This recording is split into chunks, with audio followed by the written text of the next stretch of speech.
Ladies and gentlemen, please remain standing for the invocation by New York City Corrections Chaplain Justin Boydash.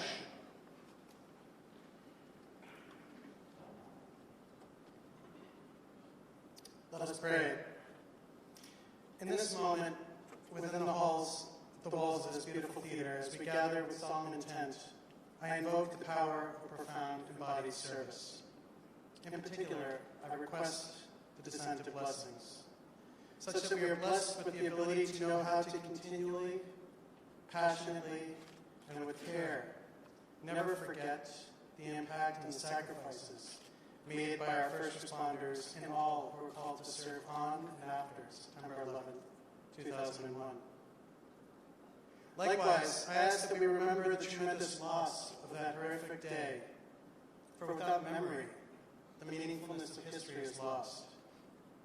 May we be blessed with the ability to never waver, especially when challenged with traversing a road which forces us to remain present, and to try to learn to unpack the mysteries of patience in the face of hatred, ignorance, senseless violence, and intolerance.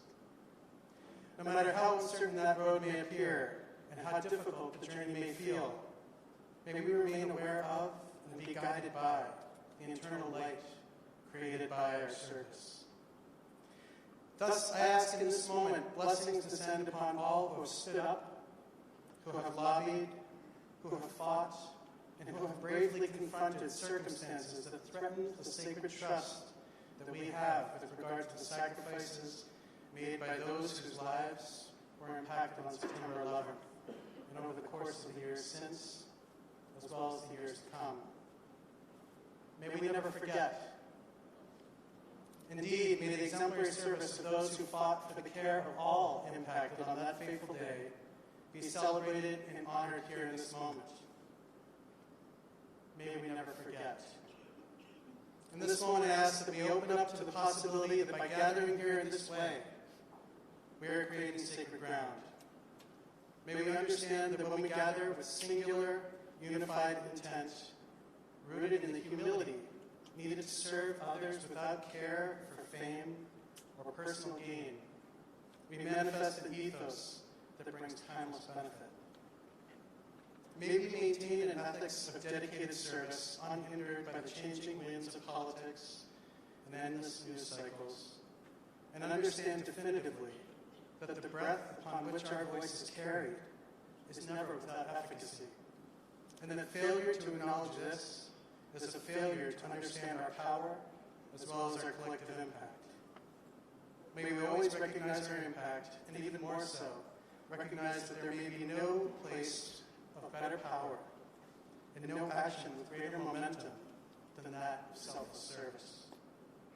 May we be blessed with the ability to remain connected and inspired by that which is just, that which is right, and that which is true.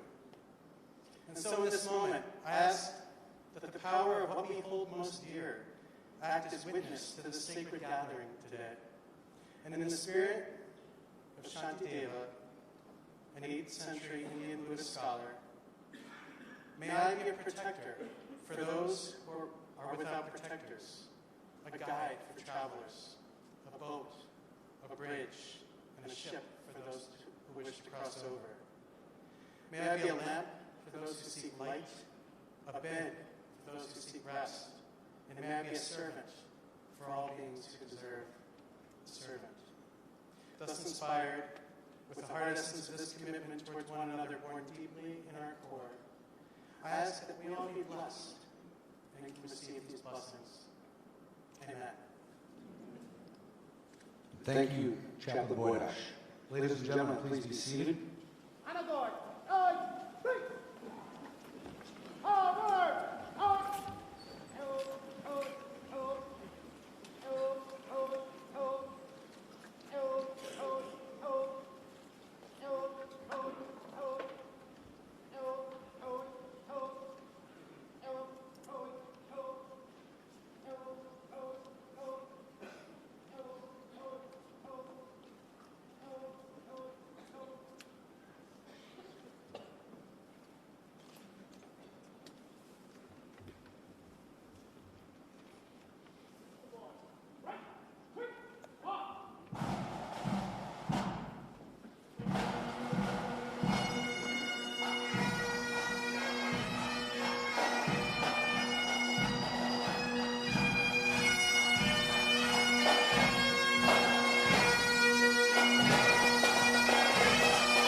I'm Cheryl Wills, and I'm so honored to be here with you today as your mistress of ceremonies. Over the years, I have gotten to know so many of the people on this stage, so many of the people in this very audience. We are a community shaped by what happened here in our fair city on September 11th, 2001. It was a bright and sunny morning. My day began at home on Long Island. By the time I reached the New York One newsroom, both towers had been hit. We rushed downtown to do what we do. I was there shortly after the second tower fell. And for all of us, those images of 9/11 are indelible. The mayhem of first responders rushing in, of people running out. And for me, and so many of us here, they're more than images. They're painful memories. I want to tell you about someone that I recently interviewed a few weeks ago. For Michael O'Connor, the bright, sunny, late summer morning of 9/11 also started on Long Island. Michael was a 25-year-old probie at the time who had just recently made the transition from the NYPD to the FDNY. He rushed to his firehouse in Queens and from there straight to Lower Manhattan. Starting on September 11th, but also on September 12th, September 13th, and on. In the days and weeks to follow, Michael was among the thousands of first responders digging through the rubble, searching for survivors in hopes of saving, even finding one of their own. He said there was nothing that was going to stop us from trying to get them home to their families. That's what he told me on television. Years after inhaling the fumes of that toxic pile, Michael, still a young man, woke up one day feeling, as he put it, as though he had been beaten with a baseball bat. He couldn't move. He had a 104-degree fever, and soon enough, he was diagnosed with a rare autoimmune disease. Michael's career was cut short. His life was in danger. His initial goal, he told me, was to hang on long enough to see the birth of his first child. As a country, we rewarded his heroism by making him walk the halls of Congress, fighting for the care and support that he and his colleagues so desperately needed and so categorically deserved. I've spent 3 decades covering the life of this city. What Michael had to go through made me angry as a journalist, as a New Yorker, and as the daughter of a New York City firefighter. John Stewart was so right, ladies and gentlemen, when he told lawmakers to do their jobs. He was right when he said, do those jobs with the same courage, grace, tenacity, and humility that people like Michael have shown. So today, I'm grateful. I'm relieved that as a country, we have righted this wrong. Today's ceremony is about honoring some of the people who fought so hard for the justice our first responders and survivors deserved. Having interviewed so many of them, I know each of them would insist that they did not do this alone. Ladies and gentlemen, please join me in applauding every single person who stood at a rally, wrote a letter, traveled to Washington, who picked up the phone. You made this happen.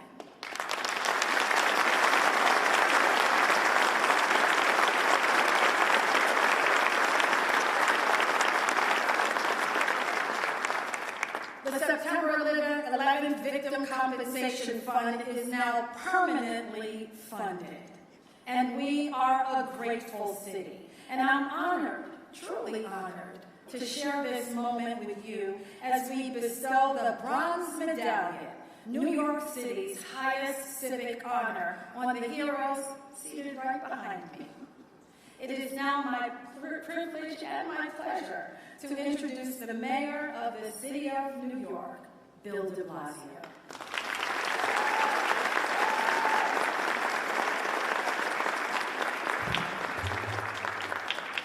Cheryl, thank you for bearing witness over these years, for telling the stories of these good men and women and their families, for talking about the injustice that so many experienced. Your anger, your passion, your love for all those who did so much for us. It helped spread the message that had to be spread. And you know, as the daughter of a firefighter, what it means to grow up in a family that gives so much to all of us. Your words have really, really helped us to get to this day. Let's thank Cheryl for all she has done.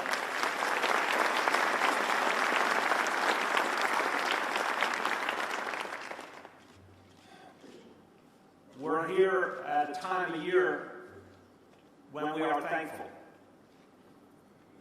When we all end up taking stock of what's happened this year, what's happened in our lives, what's happened for our families. And it's a time of year we want to celebrate. We want to be joyful. We celebrate Christmas and Hanukkah and Kwanzaa and Three Kings Days. We celebrate the faith that keeps us going. But we're also here gathered together because of the injustice that occurred, because of so much pain that was inflicted that should not have been, because those who did so much for us were not given what they deserved. So it's a bittersweet moment as we gather today. But we gather as a community. All of you formed a community, a righteous community of people fighting for some fairness, some decency, some recognition. We're going to honor some really wonderful people up here for all they have done. But every single person here was part of fighting for fairness, for all the hard-working men and women who put their lives on the line. So we're going to celebrate great people, great organizations that were there and fought all the way through to victory. But we also need to celebrate every single member of this good community who stood shoulder to shoulder. So look around you, look at each other who was there for this fight. Please give each other a round of applause.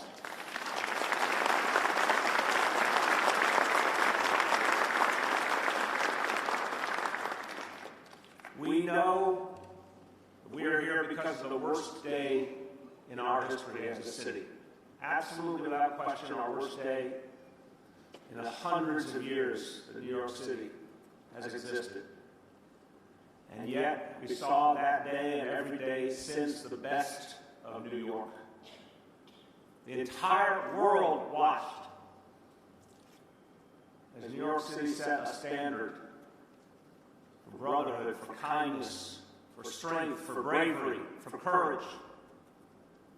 And then, for 18 long years, reminded our nation that you can't just give lip service to those who serve. You actually have to do something about it for them and their families. This community made a huge difference. It took longer than anyone would have liked. It took longer than it should have, but this community won in the end. We're here to honor today those who sustained this fight, those who believe that we could not give up. And it begins with honoring the men and women who did the work, the first responders who rushed in that day, no matter what the odds. People who worked on the pile,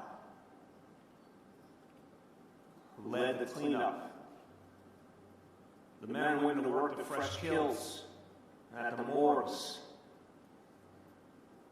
They all felt a commitment to the families, and to all who had served. They didn't give up. We're honoring all those people. They may not have famous names, but we're honoring each and every one of them. We're honoring the unions that represent them.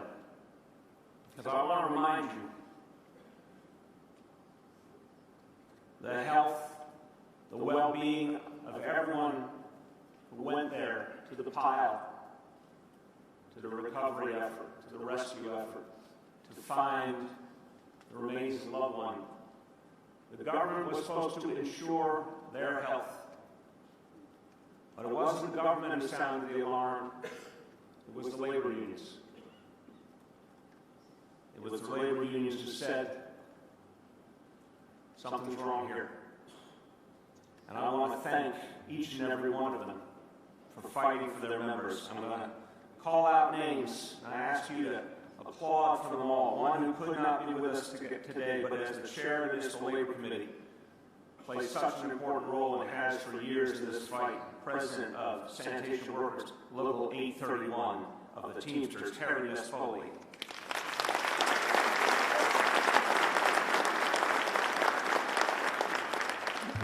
Co-chair of the Municipal Labor Committee and the Executive Director of DC 37 AFSCME, Henry Dorito.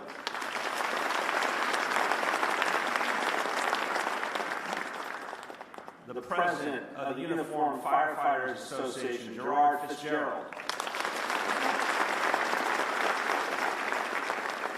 The President of the Uniformed Fire Officers Association, Jake Lamonda.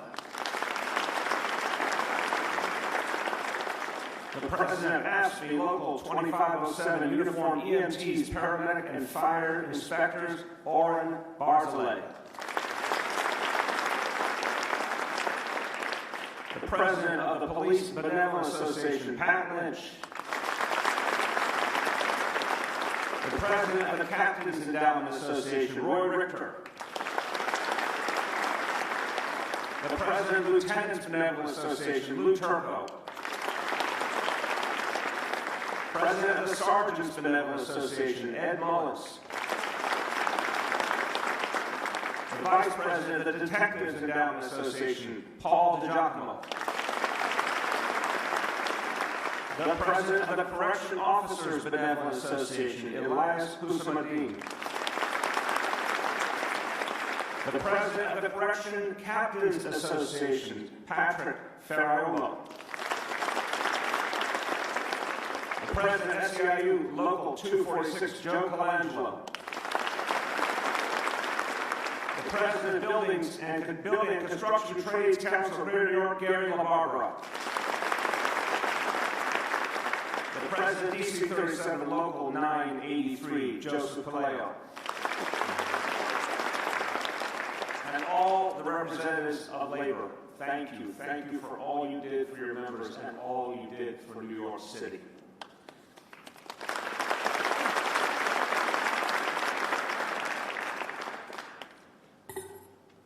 Next, I want to note those who could be here and those who could not, from the United States Senate and the United States House. We all know that there were members of both bodies who did not heed the call, who did not recognize the pain and suffering of the families, no matter how many extraordinary individuals appealed to them personally. There were some who looked away. But we're here to celebrate those who took up the cause, who believed, who fought for all the men and women who put themselves in harm's way. Two who could not be with us today because of the work they're doing in Washington at this hour, Senator Chuck Schumer and Senator Kirsten Gillibrand. Let's give them a round of applause.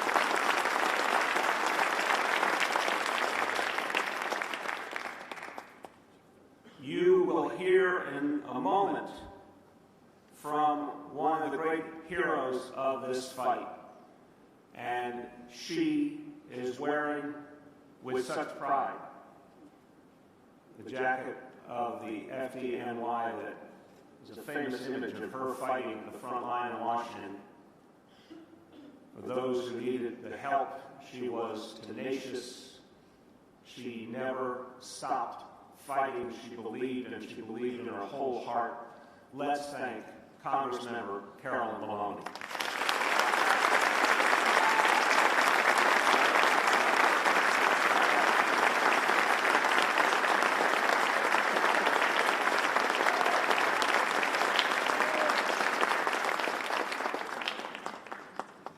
And this fight was not business as usual.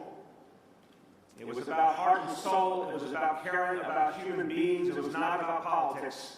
Too much politics got in the way, but everyone who fought for justice didn't do it out of political motivation. They did it out of human commitment. I say that because I want to commend the other member of Congress with us here.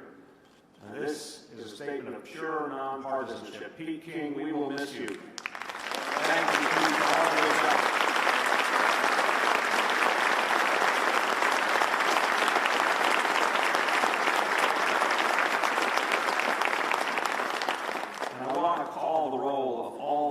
To join in this fight from the New York delegation, again, so many of whom could not be here because of activities in Washington today.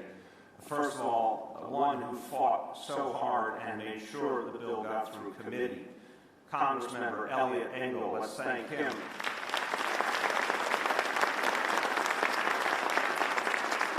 Now that I call out all the names, we can just do a rolling applause, and hopefully they'll hear it down in Washington, D.C. Congressmember Jose Serrano. Congressmember Jerry Nadler, Congressmember Adriano Espaillat, Congressmember Max Rose, Congressmember Alexandria Ocasio-Cortez, Congressmember Grace Meng, Congressmember Lydia Velasquez, Congressmember Hakeem Jeffries, Congressmember Gregory Meeks, Congressmember Tom Suozzi, and Congressmember Yvette Clarke.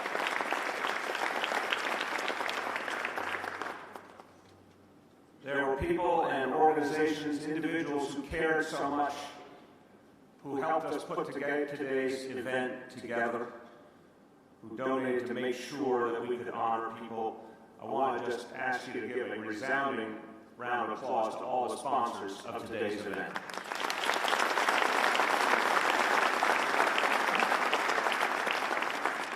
And then, from the city government, each of whom has worked so hard to try and support those who have suffered and given so much. First of all, he served the city on 9/11 at Ground Zero and has served for so many years since, thank God, our Fire Commissioner, Dan Nigro.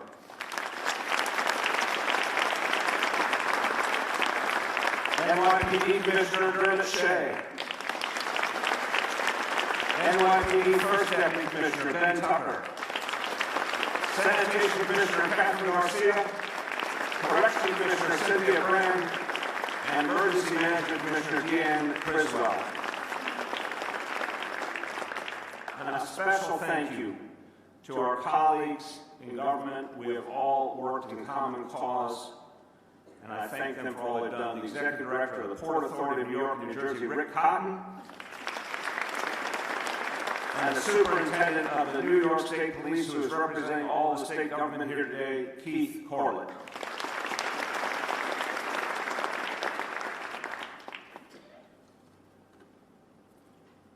So I'm going to be brief before we give these medals, and we will hear from Congressmember Maloney as well on behalf of all of her colleagues. This is a somber ceremony in so many ways, even though we celebrate such good people and we celebrate a victory. But there's three things we need to keep in mind. We need to keep this in mind very humbly. One, the folks we are honoring today, it's not everyone who deserves to be honored, because we have lost some of those who deserve the honor the most. We will recognize them, but they won't be here to accept their honor, and we are the lesser for that. There are people suffering with illness, grievous illness, who could not be here. There are heroes that we have lost, like Detective James Droga, firefighter Ray Pfeiffer, Detective Lou Alvarez, and EMT Deborah Reeve. The ceremony honors everyone, but the ceremony can't really be complete because they're not here. But I ask for a moment of silence for all we have lost.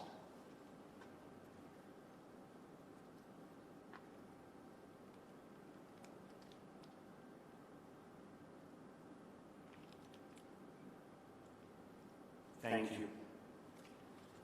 A second point we must keep in the front of our minds. No one in this extraordinary community, no one did it alone. Every single person who fought for justice had the support of their families, their spouses, their loved ones. Every step of the way, they had the support of their unions. Even when our federal government did not do its job, so many others did their job and then some. And the last thing to keep in mind is this is by no means a moment of closure. It's a moment to recognize progress, but we have so much more to do. For all those who are suffering and for their families, and we must continue, New York City must continue to stand by all those who served us. So even with this powerful mix of feelings, let's also be proud. Let's be proud of the good.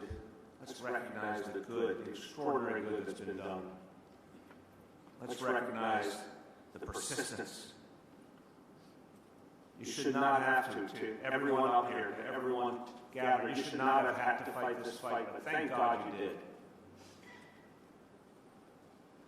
There is a simple message in our founding documents of our republic. It says, we hold these truths to be self-evident. Supporting our heroes should have been self-evident. I can't believe that there wasn't an emergency vote at Congress and it didn't pass the first day. I don't think anyone else here can believe that, but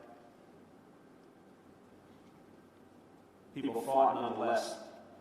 It should have been a no-brainer from the beginning. It should have been nonpartisan. It should have been by acclamation. But it wasn't. And so you fought, and you kept fighting. You kept showing up.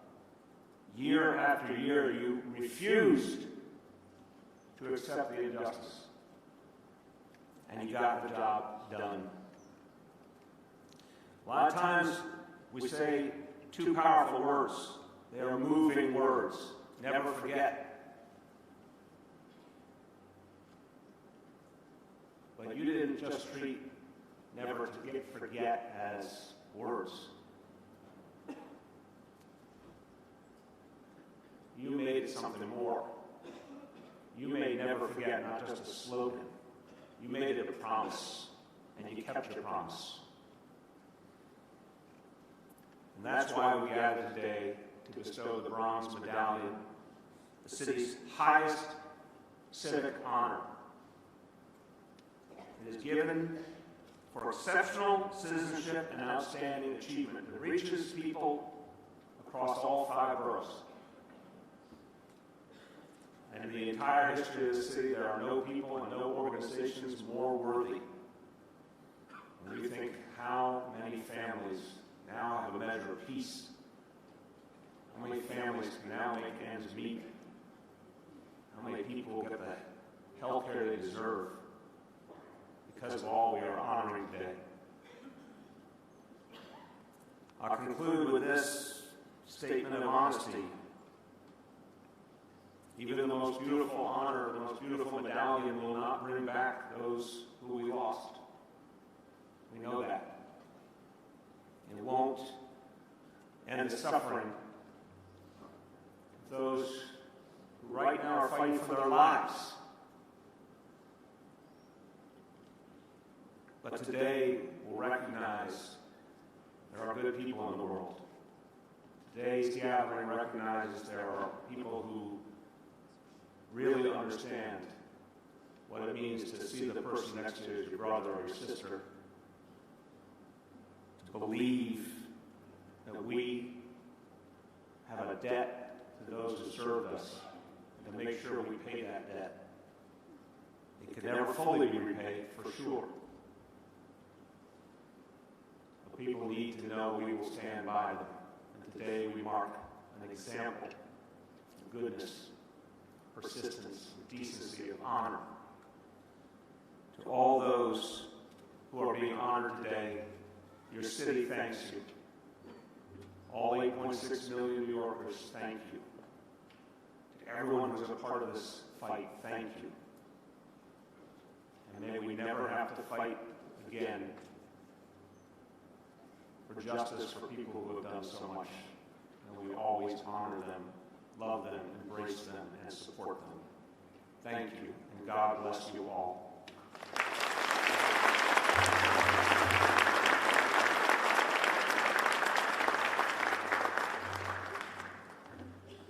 Thank you, Mr. Mayor. Today, as the mayor said, we thank all of our representatives in Washington, especially those who led the fight to secure permanent funding for the Victim Compensation Fund. To speak on their behalf, it is now my honor to introduce Representative Carolyn Maloney.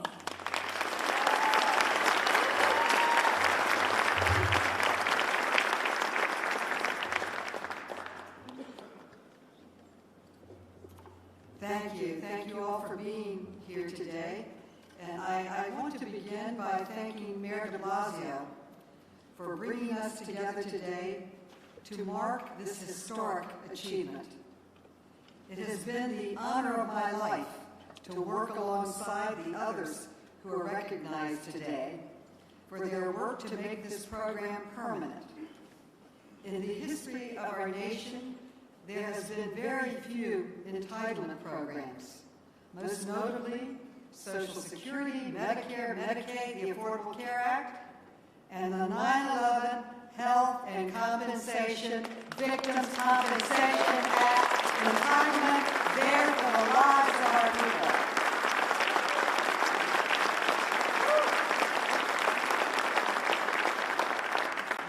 This is the culmination of almost 18 years of hard work by first responders, advocates, survivors, and their families.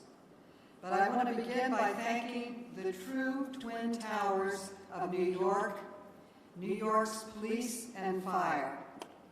Pat Lynch, NYPD, Jake LaMonda, UFOA, and Gerald Fitzgerald, UFAA. They have a 9/11 every day, and they're out there protecting us. Thank you so much. We have the best in the nation, the best in the world. And I want to thank the entire labor movement that the mayor so graciously mentioned. They were our rock on which to lean. They helped provide research, their time, their effort, their funding for our cause. They are a big part of our achievement and victory. And I want to thank my own staff, Ben Shavat, my chief of staff, who was beside me, worked with me throughout this long ordeal. And Lila Nordstrom, and my friend John Field and the Feel Good Foundation. And John Stewart, who galvanized the nation behind us. He was a game changer. I wish I could have him by my side in all my fights. It was remarkable. I just wish that it hadn't taken so long, and that we hadn't lost so many along the way. This moment is for James Zadroga, Ray Pfeiffer, Louis Alvarez, and all of the others who have gotten sick or passed away because of their time spent at Ground Zero or Jacksonville. Thank you so much for your sacrifice. When those planes hit on September 11th, our first responders didn't hesitate. They rushed in to help as others were fleeing, and in the weeks and months after, they kept coming. From every state and city, tens of thousands of firefighters, police officers, federal and local law enforcement officers, medical workers, construction workers, and other heroes selflessly rushed to ground zero the Pentagon Jacksonville crash site to dig through the rubble. Now those who helped are left paying a terrible price. Their health, and for too many, their lives. It isn't enough to praise the heroism of those who rushed towards the disaster. It's not enough to simply say, remember 9/11. 9/11 is not a bumper sticker. If you remember 9/11, you remember that we as a nation vowed to never forget. Now, thankfully, Congress has finally turned that promise into a lasting law.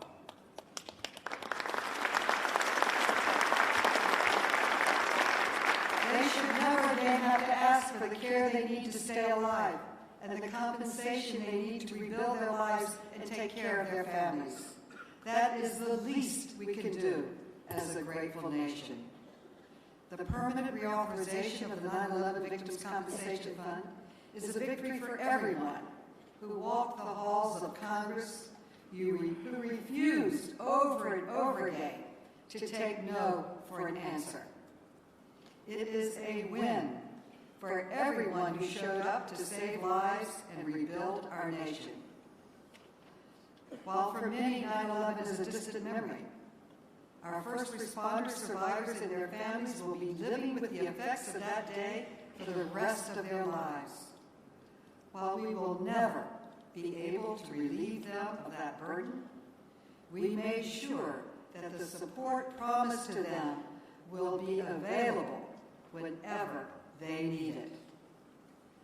I am so thankful to every one of my colleagues who made this possible, particularly my partners in Congress, Congressman Nadler, King, Angle, Senators Gillibrand, Schumer, and Gardner, and the entire New York delegation.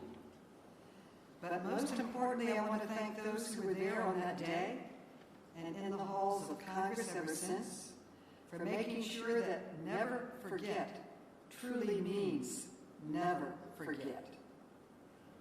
Thank you. It's my honor to be part of this effort. Thank you.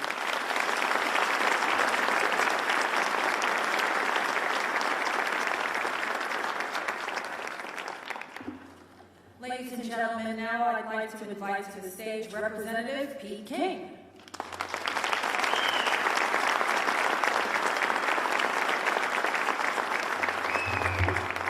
Thank you, Cheryl. Thank you very much. I will make my remarks very brief. I want to thank Mayor de Blasio for arranging this today, for his leadership, his efforts throughout this fight to obtain the 9/11 Healthcare and Compensation Fund to make sure it was done. Of course, thank Carol and Jerry, Chuck, and Kirsten for their help. I see Elliot Engel's down here. He's been a great advocate in so many causes involved in New York and our country.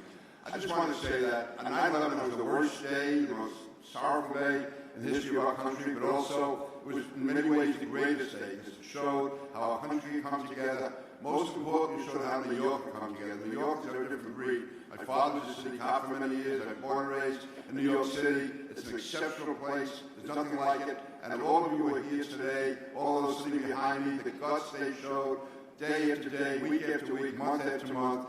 To me, this is a bittersweet day. It's sweet because finally the families of those who died, those who are suffering, will get the compensation they're entitled to and have peace of mind as they go forward. It's bitter because we realize that, as Louis Alvarez said, this isn't like winning the jackpot, this isn't like winning the sweepstakes. The only way you get the compensation is if you died, if someone in your family is suffering, if you lost your occupation, your means of employment. So only those who suffer get this funding. But that's gratifying, so at least they know that what happened on 9/11 was not in vain, that those men, those brave men and women who did what they had to do on that day, in the weeks, months, and years after, are entitled to what they, and finally going to get what they're entitled to get. They deserve it all along. So again, Mayor, thank you for this today. Thank all the first responders, construction workers, court officers, probation officers, corrections officers, everybody who has done part of this great struggle for New York to come back to stronger, more vibrant, vital than ever. Thank you all. God bless America.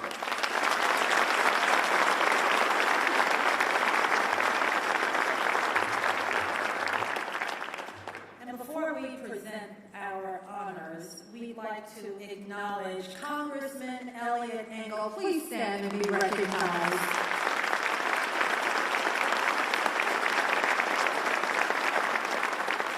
Thank you all for being here.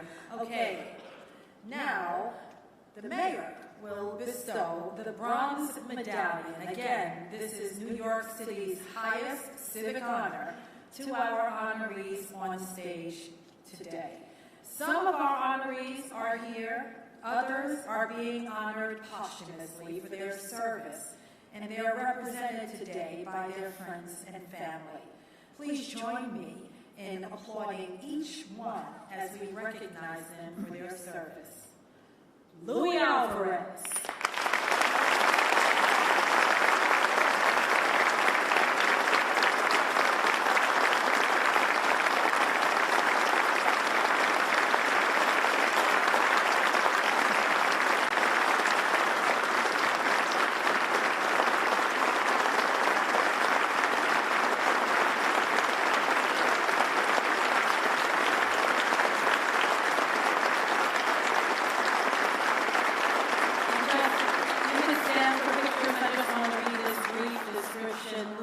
Detective Lou Alvarez spent weeks on the pile, clearing rubble and recovering remains. His powerful and emotional plea before Congress was a pivotal moment in securing permanent funding for the Victim Compensation Fund. Accepting on his behalf is his wife, Lainey, and his brother, Phil.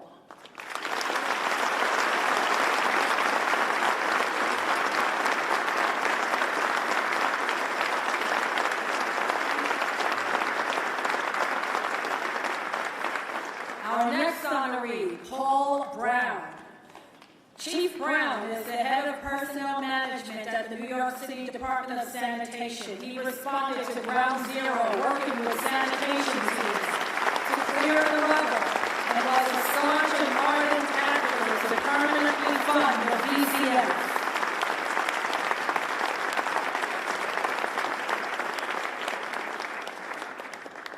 Ben Shabbat.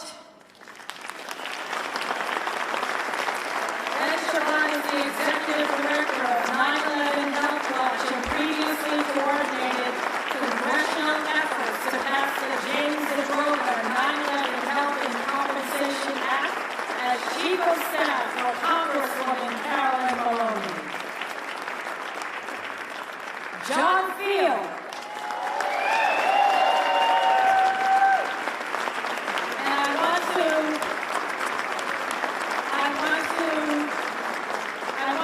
Say this one thing before I read this quick bio of John Field. Some of you may have seen him come whisper over my shoulder, and when John Field whispers in your ear, you will pay attention, believe me. He said, "Bring up my best friend." His best friend is the retired firefighter that I talked about in my remarks. He is here this morning. Please welcome to the stage Michael O'Connor to join in the award with John Field at his request.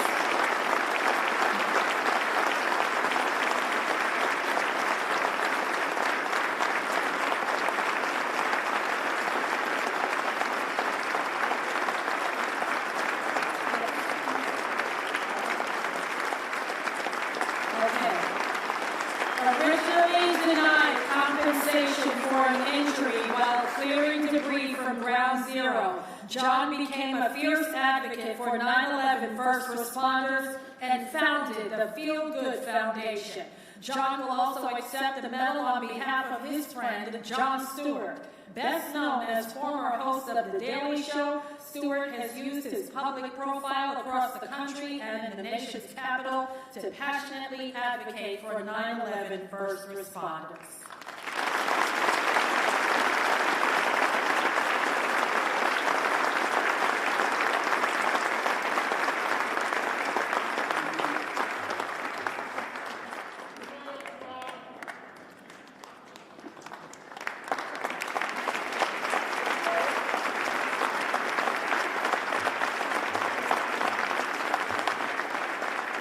give him the medal. I said, okay, John. Okay, our next honoree, Kimberly Flynn. As the director of 9/11 Environmental Action and the chair for the Survivors Steering Committee, Kimberly Flynn has dedicated her life to advocating on behalf of those exposed to 9/11 related illnesses, particularly children.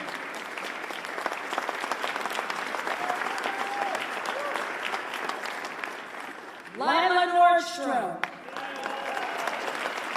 a senior at Stuyvesant High School on 9/11, Lila Nordstrom suffered from exposure near Ground Zero.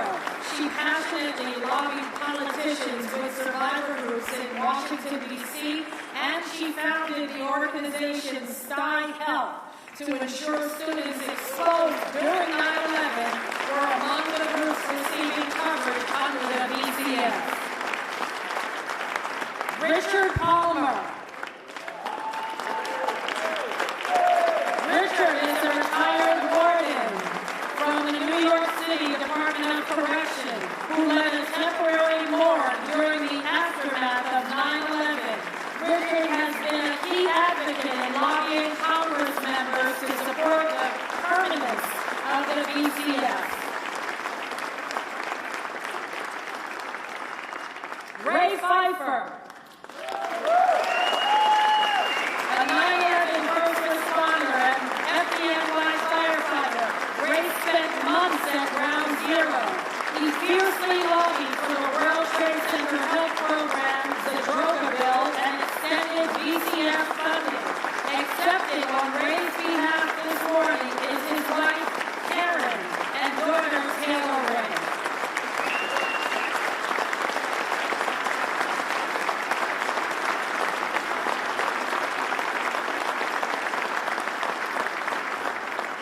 Deborah Reeves. EMS paramedic Deborah Reeves spent months sorting debris and remains after 9/11 and was one of the first to suffer the devastating health effects of exposure.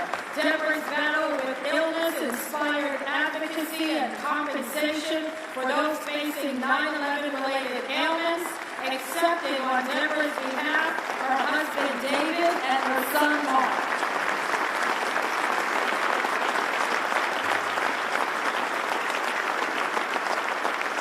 James Zadroga.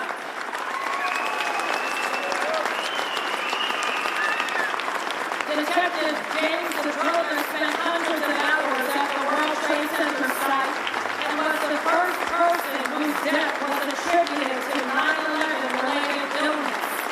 He became the namesake for the original James Zadroga 9/11 Health and Compensation Act of 2010.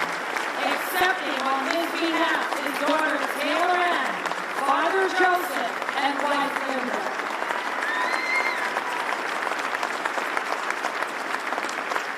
And we also honor the Port Authority of New York and New Jersey Police Department and civilian employees among the principal first responders during 9/11.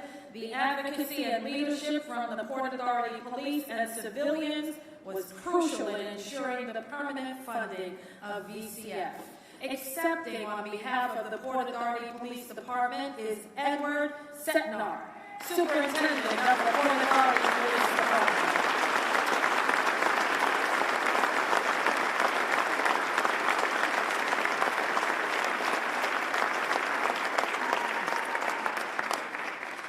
And accepting on behalf of the Port Authority civilian employees is Alan Reese, Director of World Trade Center Construction at the Port Authority of New York and New Jersey.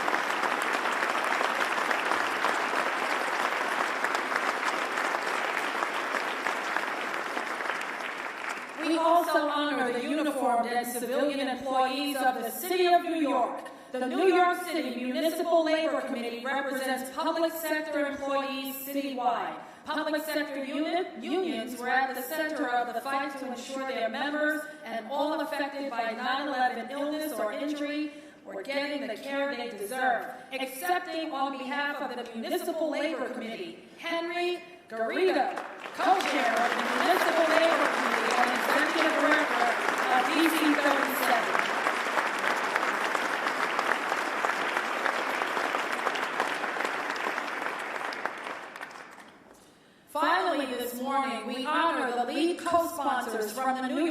congressional delegation who passed the legislation that permanently funded the VCF. Their advocacy and votes helped ensure that the New Yorkers and first responders from around the country affected by 9/11 will receive the care and resources they need. Though they're not able to join us this morning because of business in Washington, first we recognize our senators Chuck Schumer and Kirsten Gillibrand, who worked so hard to win the passage in the U.S. Senate.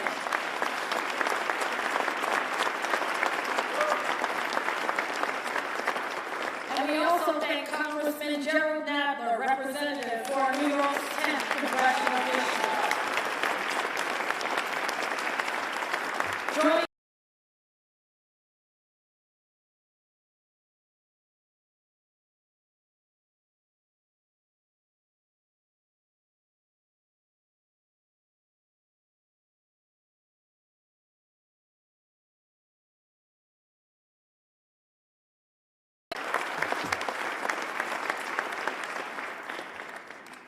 and Congressman P. King, New York's 2nd Congressional District.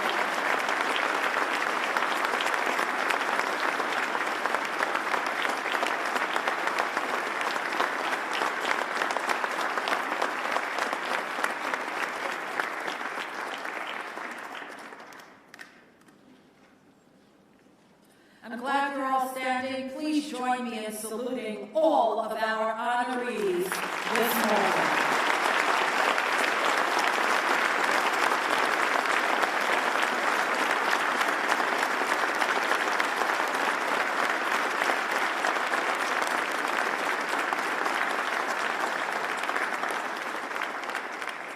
Please be seated.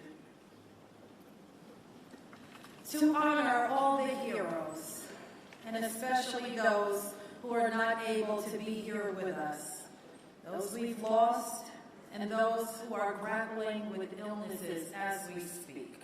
Please allow me to introduce Sarah McShane, FDNY Emergency Medical Technician. She will perform Amazing Grace.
The New York City Police Department Jazz Band, which will perform God Bless America.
we will have our closing benediction.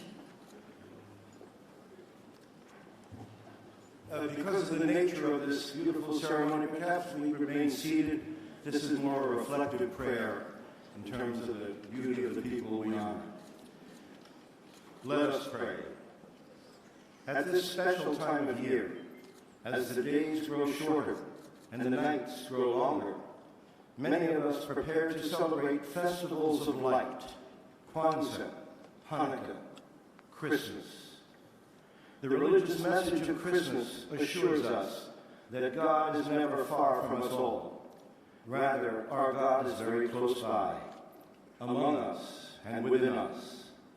Moreover, God promises to support us as we must shoulder the burdens of life that inevitably come our way. But God also expects us to help shoulder the burdens of one another. Today, at this medallion ceremony, we give thanks for men and women who have gone the extra mile and then some in order to ensure that the heroes of 9/11 receive the support which they so justly deserve in their own time of need. It has been said that it is better to light a single candle than to curse the darkness.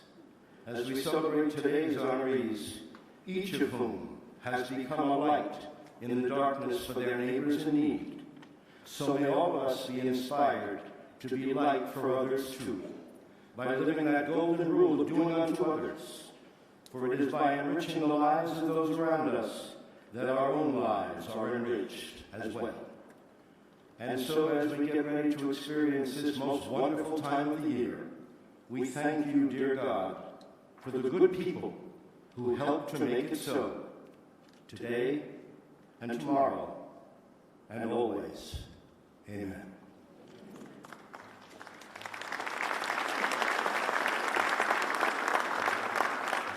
And before we go, I just want to do some quick acknowledgments. Borough President of Manhattan, Gail Brewer, is here. So happy she could join us, along with State Senator Robert Jackson, Assemblymember David Webren, and Councilmember Anthony Miller. Please give them a round of applause. And quickly, we'd also like to thank our sponsors this morning: the Mayor's Fund to Advance New York City, the ABNY Foundation, Brookfield, Con Edison, the FDNY Foundation, the New York Yankees, the Real Estate Board of New York, and Tech NYC. Thanks to our sponsors. And lastly, thank all of you for being here on this historic day. I'd like to thank our host, James Dolan, for the beautiful Beacon Theater. Wasn't this a lovely venue to have this historic event today? And the Madison Square Garden Company. God bless you all. Happy holidays and the best to each and every one of you in the new year. Thank you.